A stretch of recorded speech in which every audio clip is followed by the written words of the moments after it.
Most people do not realize how overpriced our stock market is. My name is Jim Kirby. I'm a certified public accountant and a certified financial planner.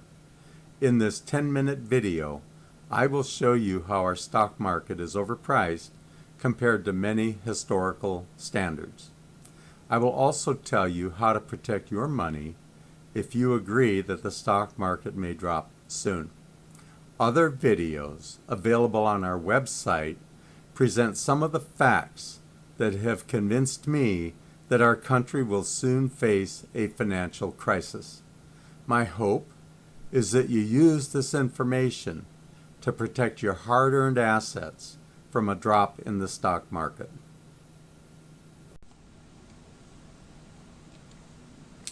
This chart shows the S&P 500 index going back to December 31st, 1996, when it was 741. Over the next 3¼ years, it more than doubled to 1527 on March 24th, 2000. Then we had the dot-com bubble. Over the next 2½ years, the S&P 500 lost about half its value and dropped to 777.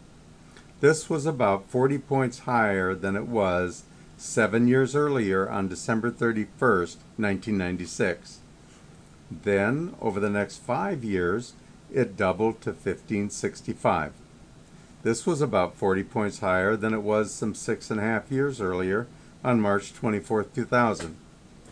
Then we had the collapse of the housing bubble, and the S&P 500 lost 57% of its value in 17 months, ending up at 677 on March 9th, 2009, which was the lowest it had been in the previous 12 years. Since March 9th, 2009, it has increased over 190%. It was 1960 on June 30th, 2014, and more recently has topped 2000. Is there any pattern here? Well, it's pretty clear that the S&P 500 goes through cycles. Back in 2007, when the S&P 500 peaked, the markets were trading on fundamentals and the values made sense.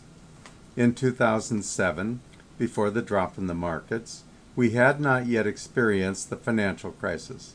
The economy was booming, housing prices were intact, unemployment was below 5%, and consumers were borrowing and spending. Today, the markets are not based on fundamentals. We have an anemic economy. We had growth of 4.2% in the second quarter after a contraction of 2.9% in the first quarter. So we were up 1.3% year to date at June 30. Official unemployment is 6.2%. However, if you count the dropouts and the underemployed, unemployment is 12.2%. Quantitative easing, i.e. QE3, which supported the markets over the last 5½ years, is on track to end in October. Consumer confidence is down, housing sales are down, and personal income is down. These three charts show the disconnect between operating earnings and stock prices. The first chart shows that the S&P 500 gained almost 55% in 2012 and 2013, while operating earnings growth only grew by 10%.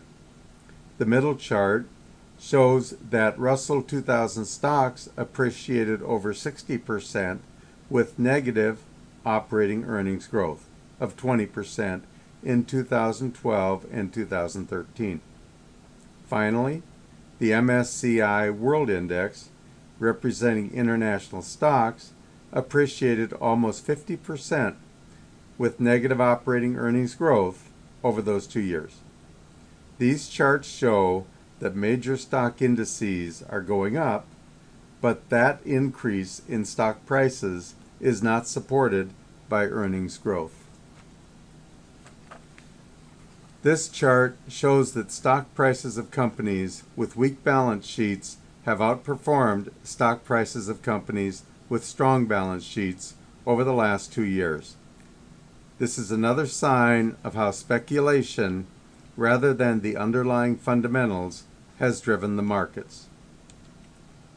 This chart shows the Shiller ratio.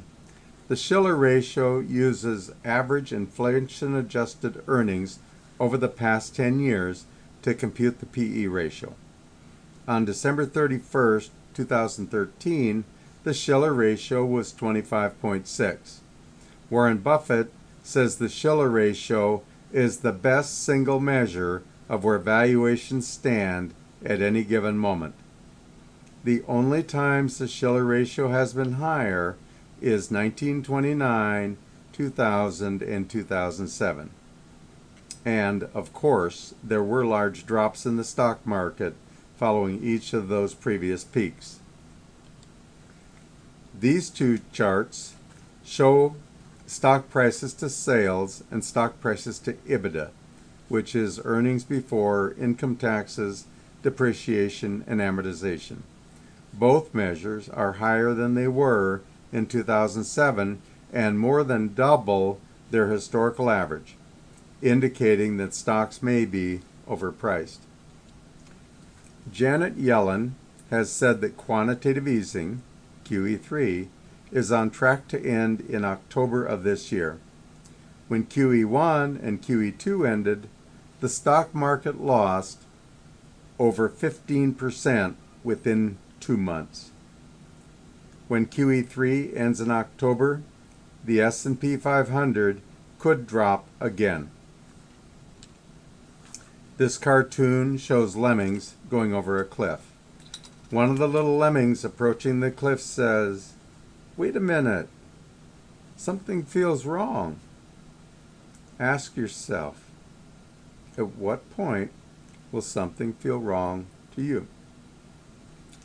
If something feels wrong to you now, call us at 714-203-8900 to schedule a free meeting to talk about how to protect your hard-earned, hard-saved money. There is no charge and there is no obligation.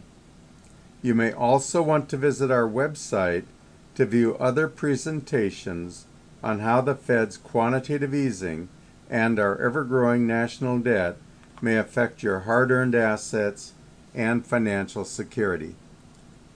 Now for the disclosures. This seminar contains forward-looking statements. It is never possible, however, for anyone to predict the future of the stock market. Nevertheless, risks discussed in this seminar are legitimate concerns. This seminar is intended for educational purposes only. The opinions included do not constitute investment advice or a recommendation to buy or sell a security, and past performance is not a guarantee of future results.